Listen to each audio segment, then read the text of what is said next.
Welcome to this episode of the Million Dollar Mastermind, where we get real world insights on winning from people who have accomplished amazing things. I'm your host, Larry Weidel, and let's get going. I'm talking with Eric Davis this afternoon. Hello, Eric. Hello, Larry. How are you doing? I'm doing great. And you're out in LA, is that right? Southern California? Yes, sir. And just got back from flying up to San Francisco to the playoff game. Yes, sir. Talk about that. Well, it's starting to become tradition if the Lakers are not in the playoffs, which is quite often now. My wife's birthday is May 6th, so it's always during playoff time. So if she's not, if the Lakers are not in it, we're flying somewhere to go watch a playoff game. So we've flown to Utah before. Never been to Utah, but I flew to Utah during her birthday just so I could see the Houston Rockets play Utah a few years ago. And this time it happened to be San Francisco, which was closer, to LA than Utah or anywhere else. And we had a ball. We went to the Warriors-Memphis game, had great seats. Flew there that morning, flew home the next day. So we got back for Mother's Day. But it was just a great time. She act like she didn't have a good time. She'll say stuff like, "This is for you. This is not for my birthday." I'm like, we had a great dinner. We had a great time and stayed at a nice hotel. Yes, this is for you. I just happen to enjoy it a lot. She's not quite the playoff basketball fan you are, I guess. Absolutely not. So unless we go to a Laker game, we'll go to a Laker game and she's so busy. It could be fourth quarter with 15 seconds left, and she's looking around the crowd, looking to see what stars she recognized, the actors she recognized. Oh, there's such and such, and there's such. I'm like, the game is right. What are you talking about? Well, whatever rocks your boat. I'll tell you a funny thing. Years ago, we went to the LA Forum, and the Lakers were still playing there. Mm-hmm. And I'm walking. I tell you what, I had a long layover and I went over, there was a game going on. So I took a cab over there and I was watching the game and I just went in and I was just trying to find a seat. Mm-hmm. And this girl came up and she said, "Hey, how are you? I know you," like I was a celebrity or something. She said, "I've heard about you, read about you, but man, it's exciting. You're Andy Young." And for the rest of y'all on here, you won't know the difference, but me and Andy are nothing alike. Mm-hmm. I thought, yeah, how did you know? But people, that's funny. People are so accustomed to looking for celebrities in the crowd, they'll make them up, Mm-hmm. Absolutely. I would have loved to be Jack Nicholson or something like that. Anyway, as you're a young guy, successful in your own business, and I wanted to bring up that thing about the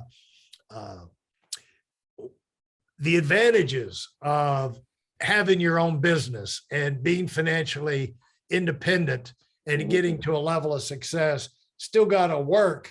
But it's fun to be able to take those timeouts, and because you've only been in your own business for about 12 years, is that right? Absolutely, 12 years. I've tried other businesses before. None of them panned out longer than 6 months because I didn't know what I was doing, didn't have the right mentorship. But I was taught, just like most people, go to school, go to college, get a great job. But it just never seemed like it was enough for me. And you couldn't really run your own show. You're working for somebody else, they dictate your schedule, basically dictate where you live on the location of where their job is. And I didn't have any freedom, and I didn't have the freedom of time or money. So when this opportunity I came across this opportunity to be an entrepreneur, it was different. And now life is better than I ever anticipated it could be. Like, I just never knew I'd have this type of freedom of time, freedom of money, being able to make my own decisions. But with that, it still comes with a whole lot of responsibility. When you build a big business, a lot of people are dependent on you for guidance, as well as reassurance that they're doing the right thing, or reassurance that you're mentoring them the right way. But the advantages come with like being able to send my daughter. I'm in LA, so she would technically be going to LA Unified School District. That's not happening. So she's at a private school. We wouldn't be able to afford that if I was still a parole agent.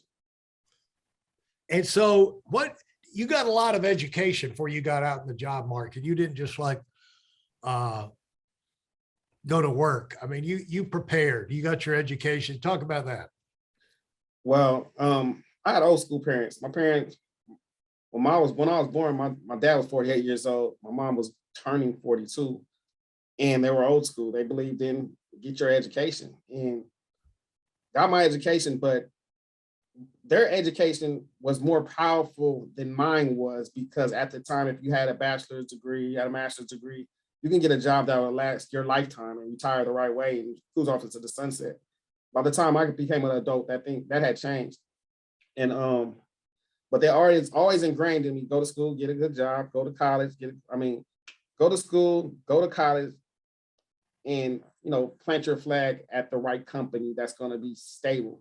It's more about stable instead of excelling or living a life of luxury or anything like that. Just be middle class, just make enough to pay your bills and be stable. That's what I was taught. So education will help you get one of those stable careers where you can make money and get a good retirement program. That's what I was taught coming up. And so how did that play out? Well, I finished college in 3.5 years, and I went back to get my master's degree. I was a probation officer at age 21.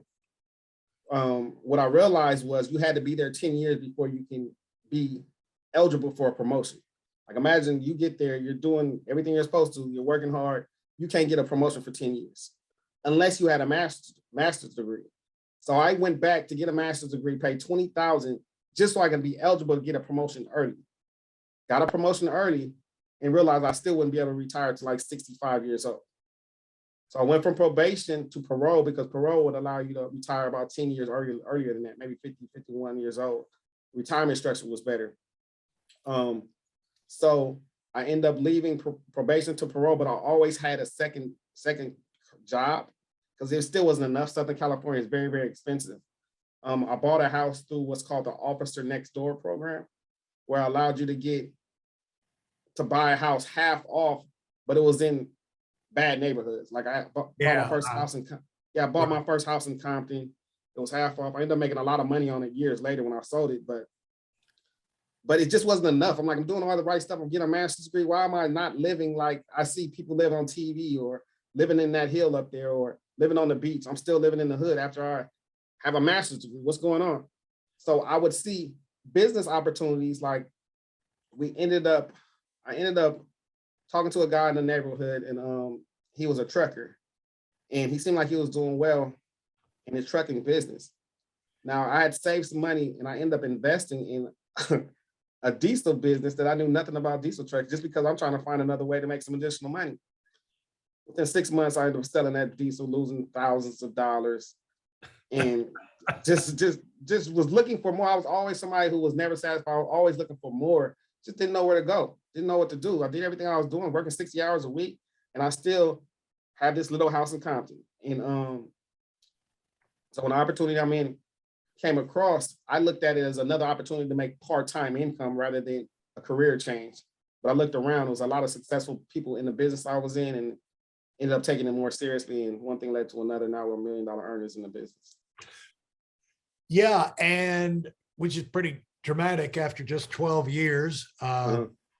And because it's in financial services, it's a whole lot more stable once you build it up and you get it coming through. Income is a whole lot more stable than it is in a lot of industries, because what I liked about financial services was the fact that the first thing I heard, because I came out of construction, which is up and down on basically 7-year cycles, feast or famine, but it was back then. I don't know what the cycles are now, or if they're predictable at all, but first of all, I said, I'm going to shop for an industry before I'm going to shop for a job. And that's why I've been looking at financial services, because that was the one industry that did not go down during the Great Depression. So I said, there's got to be a spot for me in that thing. And so you did well in financial services, although that was probably a strange choice for you when you're a parole officer. Absolutely. Absolutely. I had no formal education in finance at all. At all. Even though I liked finance and I liked numbers, I never went that route as far as my education was concerned. So it was a strange choice. So when I was initially introduced to the opportunity that I'm in now, it wasn't about the financial services. It was just at the time, I'm like, I just need to make extra money. It wasn't about a career change or anything like that. I didn't see the big picture. I really didn't. I just need to make extra money. And I seen the ability to make money with the license, the license that is required quickly. And it just looked to me like another part-time job or part-time opportunity. When I seen the bigger picture, that's when I looked at, okay, this is a financial service career type change thing. That could be a real business, but initially it wasn't that. Yeah. I'm curious that you came out of college. What kind of background did your parents have? What were they in? My dad was an engineer. Actually, he was in the Army, and then he was in the Army. He was a paratrooper, and then he went to the Navy, and then he became a Navy. Well, maybe he went to the Army, and then he became a civilian that worked at the Navy shipyard in Long Beach. I see. And he was an architectural engineer, like helped draw the plans for the different ships and stuff. And my mom was a preschool teacher, but they're both college educated. And they're probably just over the moon when you came home and said, I'm getting the job working at the prison. Well, a lot of times you kind of do what you see. And yeah. I'm the youngest by several years, and I always paid attention to what others were doing. My older brother, who's the oldest, was kind of like the black sheep in the family, and he was like, what not to do. So I paid attention closely to what he was doing. I don't want to end up like that. I'm not doing that. My sister became a probation officer. She became a probation officer. She got her degree. She ended up getting her master's degree. So I kind of followed her in her footsteps because I seen no other way to do it. And my parents always talked about getting a good job. It looked like her job was okay. Let me go to probation. But I always had a want for more. So I knew it wasn't enough. I was always trying other things, but that's just paying attention to my older brother and sister, and the difference between their lives is what had kind of formed what I wanted to do. Yeah. And when did you start making your own decisions like that? Or when was the pressure on you to take the initiative and get that job, Well, I was kind of a person that kind of did a lot of stuff quickly. I just was like that. Like when I was in high school, I was going to Cal State Dominguez and taking college courses before I actually graduated from high school. So I had some courses already. And every summer I would take college, every summer I would go to summer school. So I was able to graduate my master's at 3.5 years. My sister immediately called me and said, hey, you're already eligible to be a probation officer at 21. That's kind of rare. I applied. Before I even walked the stage for my graduation, I was hired by the Los Angeles County Probation Department. So that's pretty much how it happened. I was just trying to get paid as quickly as possible. I had student loans to pay off. And coming out of what drove you, what was in your mind to get that education started early in the game? What was in your mind? Didn't want to be like your older brother? Absolutely. I didn't want to be my other older brother. And everybody, my mother, my father, my sister were college educated. So I knew I had to go to college. And, most people during that time, if you went to college, you were going to be doing significantly better than people that didn't go to college. That might have changed now because the world has changed. But back then, if you had a college degree of certain things you could apply for that others could not. I was never good with my hands. My dad was an architectural engineer. He was good with his hands. He was good at stuff like that. That wasn't me. I was not going to be doing construction. I wasn't going to be doing anything that I had to make money with my hands. It was not happening. So I knew I had to get some kind of formal education and do something where I could use my brain rather than my motor skills. and that's just what happened. It's funny, you know, kids are going through these decisions. They start thinking about them. A lot of them do, not all of them, earlier than you would think. And as you're as a kid, you're starting to look down the road and say, where am I going to end up with income? And it's interesting that you figured out early on you didn't want to be working with your hands. Why didn't you want to be working with your hands? Just because you were no good at it, or it was limited? I was no good at it.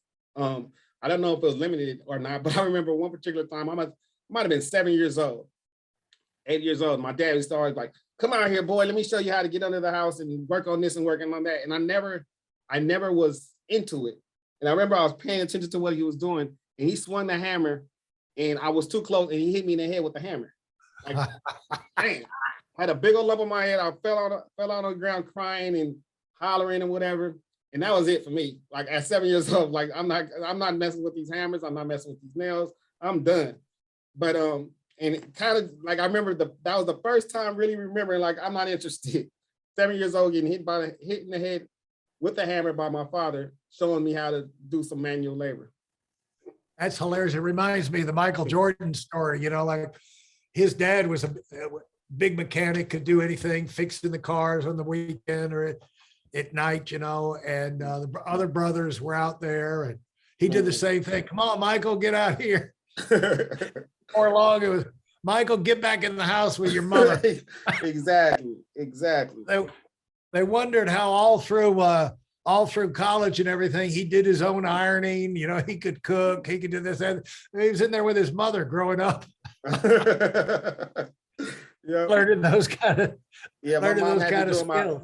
My mom had me doing my laundry in like the 4th grade, like that's kind of stuff. Yeah, so it's very similar. Yeah, but I couldn't change brakes, I couldn't change the oil, none of that. But I could do the laundry. Yeah. So moving up, when you got into the prison system and working at that level, what things did you start noticing that impacted you that you used to carry into your business years later? You know, what kind of foundation was formed? Well, this is kind of off the subject, but I remember it started giving me post-traumatic stress because I didn't even realize what that was. But at first I worked at a juvenile hall, and I worked at a juvenile hall in my unit, those particular guys were like 15 and 16 looking at life because they did a murder or murders. And they used to do a lot of fighting in those units sometimes. And I would hear, so you would hear shuffling of the feet. You wouldn't hear no talking or anything. You'll hear shuffling of the feet and people are fighting. You look up and they're fighting. So I'd be on the street, hearing somebody shuffle their feet, and I'd be like, not even at the prison no more. And I was only in there for a year and a half, that particular juvenile hall for a year and a half. Or at night I would go to sleep and I would see orange because they wore orange jumpsuits. I didn't even realize I was going through PTSD back then, just being around that situation because you know it's so high intense. But what helped me do was be able to de-escalate situations, like dealing with folks that are maybe mad or upset, learning how to de-escalate the situation. So in business, you know, you have somebody who's mad or upset or something, you know how to talk to them in a certain way where you don't escalate the situation. You try to de-escalate every situation and come up with a quick resolution so you can move forward. And I think I would learn that in you know, working in that type of setting, because any wrong move or anything can incite a serious situation very, very quickly. So dealing with that outside of that situation became very, very easy for me. And so did you start noticing patterns of success and failure, you know, that, you know, you could just recognize when things were going well, when they weren't going well? Did you notice how the people above you handle things? I'm gonna be honest, that type of situation is not a very rewarding, you're not rewarded too often. Like a reward is, I didn't have any fights on my watch today, or this person didn't go back to jail, or, you know, so, and you're not getting patted on the back for that. That's just your job. Like Yeah. it's very, you know, if you go through a day without major incident, it's a good job, but no one's going to say good job today. It's just, that's what you're supposed to do. So, there's no fulfillment or like goals you can set there. It wasn't that type of situation. It was just like, oh, I made it through another day, rather than, oh my God, I had a great day. I did this and that. Like in business, you can point to, this was my best day ever. This is my record breaking accomplishment for a month. There's none of that in that type of situation. You just do your work, you do your hours, and you leave. There's nothing rewarding about it. Nothing to look forward to, but retirement 20 years from now. Now, and when you combine that with when you went in there, you can't get a move really up for 10 years, get a promotion or anything like that. It's like one day after another for 10 years. You turn numb. That's one thing that's one thing I've said about people who work in the military for 20 years, and get in young, 20 years, I can retire and get out. I said, just be aware that you don't let yourself become numb dealing with authority and the bureaucracy for 20 years, to where you may be 40 and you get out and you have the rest of your life and you got a pension, to kind of support you a little bit. You got a retirement you can get, but if your get up and go has already been beat down and numbed out of you, that was too high a price to pay for something like that. So you were wanting to go places, and I want to take time going through that. Appreciate you sharing, because it's important for people to realize here's a young man who is on track to be an employee his entire life. He was trained, he was educated to get out, get a degree, and get a job that would give you stability and security. And he had that with the prison system and did well, but it was inside him that made him different. And that was wanting to do extras, wanting to move up, not being satisfied, always looking around, didn't have a great success his first time, with the trucking experience, but he had that drive and went on up to build a business. And in 12 years after the business starts, he is tracking over $1 million in income a year and climbing, and is in an industry where he can look forward to that being the norm for the rest of his life. Like you have, you can have one best day ever right after another, and so I wanted to put that in there, and I want to get into that transition. But Eric, thanks for sharing that first part, because it's important for people to know and people to be told that just because you're educated that way, that's your mindset that way, you don't know there are other opportunities out there for you, and you're just trying to make your way, doesn't mean you have to be stuck there. It doesn't mean that you can't break out and stumble across some kind of opportunity you never even have heard about, knew existed. Nobody in your family or your neighborhood might have been aware of it, but you keep looking and you come across opportunities, and there's, of course, new opportunities being created all the time, and find something you can get excited about, and your life can change. Like Eric, probably the possibility of you getting on a plane and flying up and watching a playoff game up in San Francisco was not on the horizon when you were working with a prison system. Absolutely not. Like I said, that particular situation is not rewarding. The defining moment was looking around at my coworkers. Imagine you look around, and at the time I was in my 20s, and look around, and people that are 50, let's say 53, they've been there 30 years and they still gotta go another 10 years doing the exact same thing I was doing I was doing something at 23, 24, 25. Yeah. They're 50, but they look older than what you look like now. You know what I mean? They look like they're 80. Yeah. Because it's such a negative environment. And that's not just a prison system. When you're in a situation where you have really nothing to look forward to but your 2-week vacation and your retirement, and you're just expected to do the job without any real reward behind it, it becomes difficult. And what happens is you become disgruntled. So I looked around at all my coworkers, most of them were a lot older than me. And I'm like, everybody here has been here 15, 20 years longer than me, but they're getting paid slightly more than me because they've been here longer, maybe a couple $100 a month more than me. Is this my future? Am I going to be a disgruntled, looking older than I am employee in a negative environment for the rest of my life?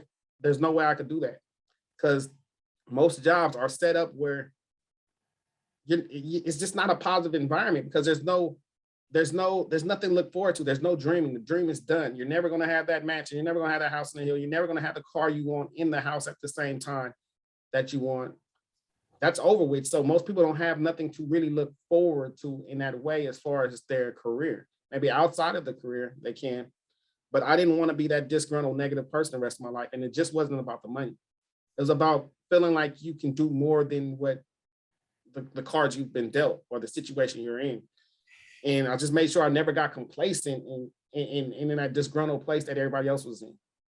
Absolutely. All right. Thanks so much, Eric. Appreciate you sharing that part. And I want to get into how you made the transition to a business of your own. And I know you feel like you're still learning, Absolutely. just getting started, but you've done you got off to a pretty good start. Thanks so much, man. That wraps up this episode. Consider leaving a rating and review if you like what you heard. In addition, I have a free video for you, and it contains my best insights from 20 years of running my own business and also coaching $1 million earners. You'll find it at whiteelonwinning.com/webinar. Thanks for listening, and do it big.